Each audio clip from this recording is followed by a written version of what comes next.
నమస్తే తెలుగు వన్ న్యూస్కి స్వాగతం. పులివెందులకు ఉప ఎన్నిక వస్తుందా అనేది ప్రశ్నార్థకమై చర్చ నడుస్తుంది. జగన్మోహన్ రెడ్డి 60 రోజుల పాటు అసెంబ్లీకి రాకపోతే ఒక శాసనసభ్యుడిగా ఎన్నికయి అతన్ని అనర్హుడిగా ప్రకటించాలనేది అసెంబ్లీ రూల్స్. దాన్నే నిన్న స్పీకర్, డిప్యూటీ స్పీకర్ ప్రస్తావిస్తూ సెలవు పెట్టకుండా 60 రోజుల పాటు రాకపోతే గనక ఆ మేరకు నిర్ణయం తీసుకోవడానికి అవకాశం ఉంది అని మాట్లాడుతూ ఉన్నారు. మరి నిజంగానే జగన్మోహన్ రెడ్డిని క్వాలిఫై చేస్తారా? జగన్మోహన్ రెడ్డి చేయనివ్వండి అబ్బా, చేసుకునివ్వండి అబ్బా అని అంటున్నాడు. ఆయన ధైర్యం ఏంటి? వీళ్ళు చేయడానికి నిజంగానే వెళతారా? ప్రముఖ రాజకీయ సామాజిక విశ్లేషకులు అప్సన్ రాయేష్ గారు ఉన్నారు. నమస్కారం రాయేష్ గారు. ఆయన ఒక పక్క ధైర్యంగా ఏం చేస్తారో చేసుకొని ఇవ్వండి అబ్బా అని అంటున్నాడు. ఆయన అయితే వచ్చే పరిస్థితి కనబట్ల. వీళ్ళేమో చేస్తామని అంటున్నారు. నిజంగానే పులివెందులకు ఉప ఎన్నిక రాబోతుంది అనుకోవాలా? ఇంకా అంటే నిన్న స్పీకర్ గారు, డిప్యూటీ స్పీకర్ గారి ప్రెస్ మీట్ విన్న తర్వాత 60 వర్కింగ్ డేస్ వరకు శాసనసభ్యుడిగా ఎన్నికైన ఏ సభ్యుడైనా సరే శాసనసభ సమావేశాలకి వితౌట్ ప్రయర్ ఇంటిమేషన్ శాసనసభ సమావేశాలు కనుక స్కిప్ చేస్తే ఖచ్చితంగా వాళ్ళ శాసనసభ సభ్యత్వాన్ని రద్దు చేయడానికి ఆస్కారం ఉంది అని చెప్పని మనకందరూ కూడా తెలిసిన అంశాన్ని మరొకసారి స్పీకర్ గారి కార్యాలయం అది కూడా కలిసి సంతకం పెట్టి సమర్పించాలి అని అన్నారు. నిన్న రీట్రేట్ చేయడం జరిగింది. అయితే ఇక్కడ సాక్షాత్తు పులివెందుల శాసనసభ్యుడిగా ఉన్న జగన్మోహన్ రెడ్డి గారు శాసనసభ్యుడిగా ప్రజల చేత ఎంపిక కాబడి శాసనసభ సమావేశాల్లో పాల్గొనాల్సిన తన విద్యుక్త ధర్మాన్ని అతిక్రమిస్తూ, అంటే ఇవాళ ఎమ్మెల్యేలు ఆ నియోజకవర్గానికి ఒక సామంతరాజులుగా చలమనవుతున్నారు. కానీ వాస్తవ రూపంగా శాసనసభ్యులు ఎంపిక కాబడేది శాసనసభలో శాసనాలు చేయటానికి మాత్రమే. ఈరోజు ప్రతి డే టు డే అఫైర్లో కూడా ఎమ్మెల్యే ఇన్వాల్వ్మెంట్ ఉన్నట్టుగా రాజ్యాంగం ప్రకారం ఎమ్మెల్యేలకు అధికారం కల్పిలా. ఈరోజు మనం ఒక రకమైన బానిసత్వంతో ప్రజాస్వామ్యంలో శాసనసభ్యుల్ని మన నియోజకవర్గ పరిధికి ఒక రాజులుగా, ప్రభువులు మనమే వాళ్ళకి ఆ స్థాయి కల్పిస్తూ ఉన్నాం. రాజ్యాంగం వాళ్ళకి ఆ స్థాయి ఇవ్వాల.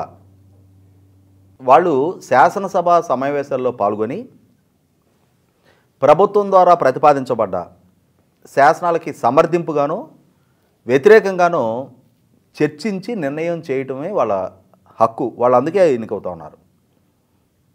అయితే ఇక్కడ పులివెందుల శాసనసభ్యుడు జగన్మోహన్ రెడ్డి గారు శాసనసభ్యుడిగా నా విధులు నిర్వహించను అని చెప్పని చాలా బాహాటంగా స్పష్టంగా చెప్తా ఉన్నారు.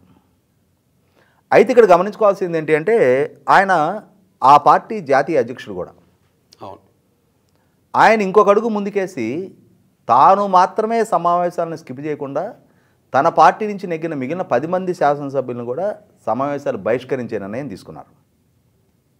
భవిష్యత్తులో ఒకవేళ రేపు వాళ్ళ పదవులు డిస్క్వాలిఫై అయ్యే అవకాశం వస్తే అప్పుడు ఆ శాసనసభ్యుల్ని సమావేశాల్లో పాల్గొంటున్నట్టుగా అటెండెన్స్ రిజిస్టర్లో సంతకం పెట్టించి ఈ 60 రోజుల కాలపరిమితిని బ్రేక్ చేస్తారేమో తెలియదు. కానీ ఎందుకంటే ఇక్కడ నిజంగానే శాసనసభ సమావేశాలకు హాజరు కాకుంటే వాళ్ళు ప్రభుత్వం నుంచి ప్రజలగట్టిన పన్నుల ద్వారా చెల్లింపబడుతున్న జీతభత్యాలు, వాళ్ళ ప్రివిలేజెస్ పొందడానికి ఆస్కారం లేదు.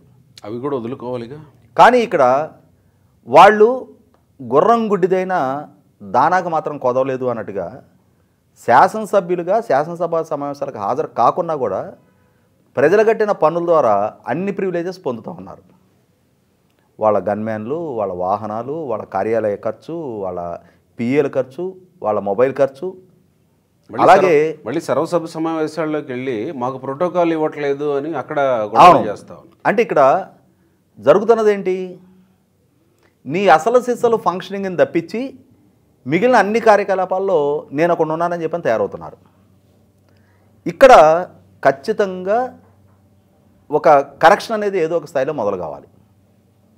అంటే ఈ విధంగా ప్రజల చేత ఎన్నిక కాబడ్డ ప్రజాప్రతినిధులు వాళ్ళ అసలు సిస్సులు విధులకి భిన్నంగా వాళ్ళకి నచ్చిన విధంగా మేము వ్యవహరిస్తాము, మేము ఏ విధంగా వ్యవహరించినా ప్రజలు మాత్రం వాళ్ళు కట్టిన పన్నుల నుంచి మమ్మల్ని భరించాల్సిందే, సహించాల్సిందే అన్న వైఖరి 100% ఆక్షేపణీయం. ఒక్క క్షణం కూడా వాళ్ళని ప్రజాప్రతినిధులుగా కొనసాగనివ్వడానికి వీల్లేదు. ప్రొవైడెడ్ 60 రోజుల పాటు వాళ్ళు శాసనసభ సమావేశాలకి హాజరు కాని పక్షంలో ఇక్కడ ఇంకొక అంశం కూడా చర్చనీయాంశం. అంటే ప్రజల చేత ఎన్నిక కాబడిన ప్రజాప్రతినిధులు వాళ్ళ విద్యుక్త ధర్మాన్ని ఉల్లంఘిస్తా వాళ్ళ విధుల గైర్హాజరుకి పాల్పడతా ఉన్నప్పుడు ఈ 60 రోజులు అనే ఈ వెసులుబాటును కూడా ప్రభుత్వం వీలైనంత త్వరగా ముగించాలి. అంటే ఇంకా రోజులు కుదించాలంటారు. ఇప్పుడున్న వెసులుబాటు ప్రకారం గతంలో లాగా శాసనసభ సమావేశాలు 75 రోజులు 100 రోజుల పాటు సమావేశాలు జరగటంలా. నాకు తెలిసి గత 5 ఏళ్లలో జరిగింది 60 నుంచి 70 రోజుల మధ్యలోనే. అవును. కాబట్టి ఏంటంటే ఈ విధమైన కండిషన్ వాళ్ళకి అప్లై అవ్వాలి అని అంటే గతంలో లాగా కొద్ది రోజుల పాటే శాసనసభ సమావేశాల నిర్వహణకి ప్రభుత్వం సిద్ధపడితే ఈ 60 రోజుల కంటిన్యూస్ గైర్హాజరీ అనేది పూర్తి కావడానికి 4-5 సంవత్సరాల కాలం గడపాల్సి ఉంటుంది. ప్రజల చేత ఎన్నిక కాబడ్డ ప్రజాప్రతినిధులు వాళ్ళకి అసలు సిస్సుల ప్రతినిధులుగా కొనసాగని పక్షంలో ఇమ్మీడియట్గా వాళ్ళ మీద చర్యలు తీసుకోవడానికి ఆస్కారం ఉంటుంది. జగన్మోహన్ రెడ్డి గారి ప్రభుత్వమే అమ్మఒడి అని చెప్పని ఒక పథకాన్ని అమలు చేశారు. అమలు చేసినప్పుడు అమ్మఒడి లబ్ధిదారుల కోసం ఆయన 75% అటెండెన్స్ కంపల్సరీ అని చెప్పని ఒక క్లాస్ తీసుకొచ్చారు కదా. అంటే విద్యార్థులు కనీసం 75% తరగతులకు హాజరైతేనే ప్రభుత్వం ద్వారా అందించే ఒక సంక్షేమ పథకానికి వీళ్ళు అర్హులు అని చెప్పని ప్రభుత్వం ద్వారా ఒక కండిషన్ తీసుకొచ్చారు కదా. మరి అటువంటప్పుడు నీ ద్వారా అందించే ఒక సంక్షేమ కార్యక్రమానికే 70% అటెండెన్స్ ఉండాలి అని చెప్పని ఒక వెసులుబాటు ఒక రూలో మీ ప్రభుత్వం ద్వారా అమలుపరిచినప్పుడు అంటే ఇక్కడ పేదలకు అందించే సంక్షేమ పథకం విషయంలోనే అంత కఠినమైన రూల్ని ఇంప్లిమెంట్ చేసినప్పుడు ఇవాళ చట్టసభకి ఎన్నికైన శాసనసభ్యుడిగా నీకు అటెండెన్స్ లేకుండా ఉంటే నిన్నెందుకు సమాజం భరించాలి? ఎందుకు శాసనసభ్యుడిగా కొనసాగాలి? అంటే పాలకుడుగా నువ్వు అమలుపరిచే విధానం ఒకటి, శాసనసభ్యుడిగా నువ్వు కొనసాగించే ఆచరణ ఒకటే. అంటే సిద్ధాంతాలు రూల్స్ అనేది నోటితో చెప్తాను నొసలతో మాత్రం ఎక్కిరిస్తాను అని చెప్పనే వైఖరి ప్రదర్శిస్తున్నారా? ఆచరించటానికి పనికిరాని రూల్స్ ప్రజల మీద పెట్టే హక్కు అర్హత మీకెక్కడుంది?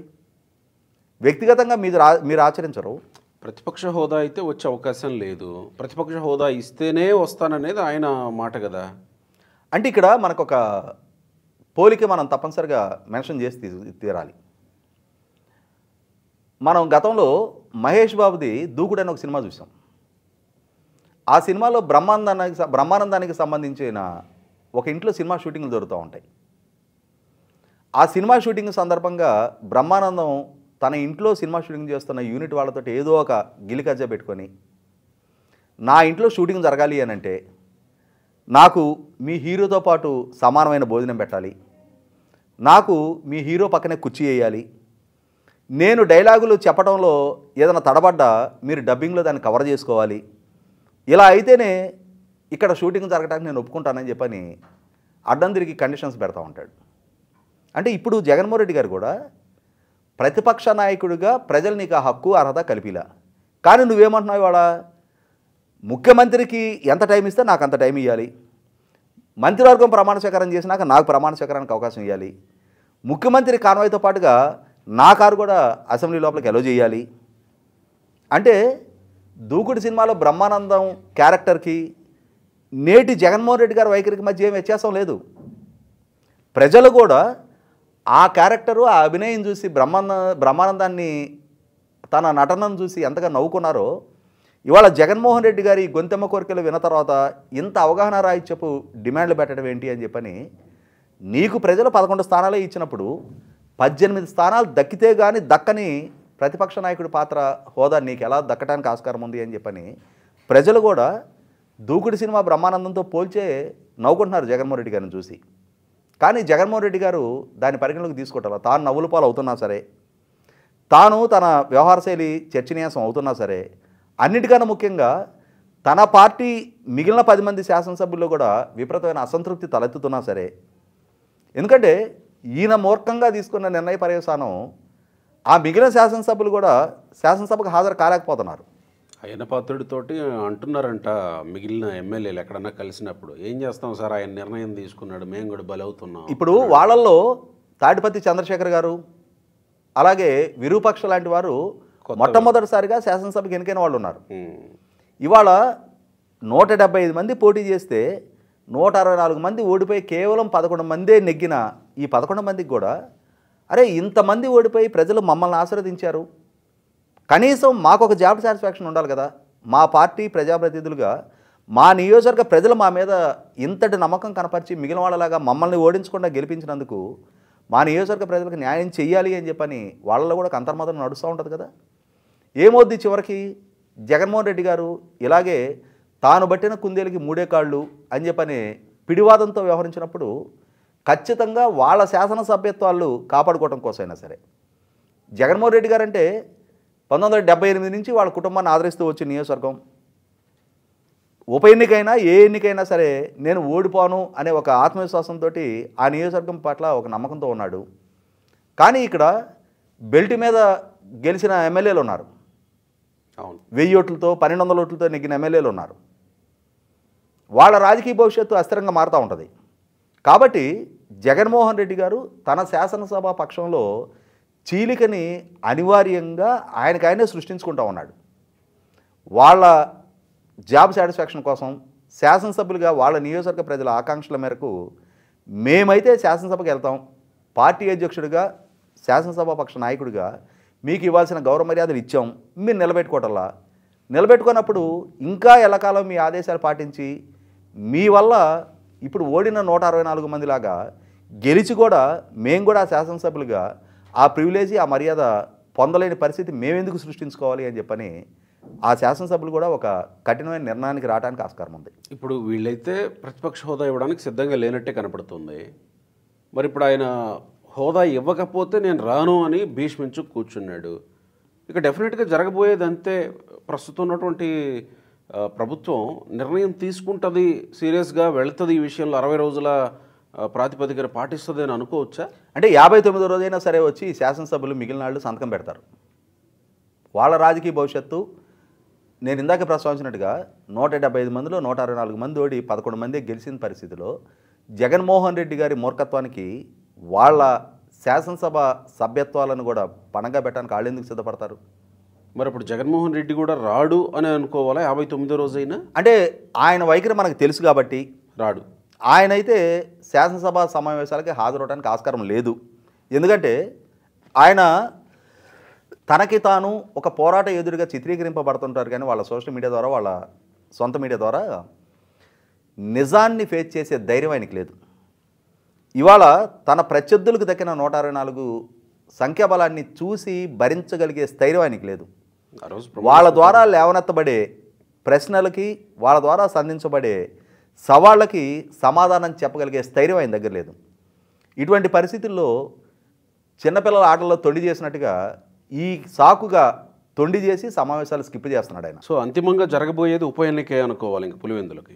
వాళ్ళ నాయన రాజశేఖర రెడ్డి గారు ముఖ్యమంత్రిగా ఉన్న రోజుల్లో బయట ఎక్కడో రాజకీయ సమావేశంలో నాటి స్పీకరు సురేష్ రెడ్డి గారి పట్ల నాటి ఎమ్మెల్యే కర్ణం బలరాం గారు విమర్శనాత్మకంగా వ్యాఖ్యలు చేశారు అని చెప్పని నాడు ప్రివిలేజ్ కమిటీకి ఫిర్యాదు చేసి ఆయన పదవిని 6 సంవత్సరాల పాటు రాజశేఖర రెడ్డి గారు సస్పెండ్ చేశారు. కాబట్టి ఈ ట్రెండు సృష్టికర్త వాళ్ళ నాయనే. అటువంటి వాళ్ళ నాయన ద్వారా సృష్టించబడ్డ ట్రెండు జగన్మోహన్ రెడ్డి గారి ఒంటెద్దు పోకడ రాజకీయం వల్ల ఆయనకి ప్రజల నుంచి దక్కిన పదవిని కూడా ఆయనకు ఆయనే బలిచ్చుకునే పరిస్థితులు ఆయనకు ఆయనే సృష్టించుకుంటున్నాడు.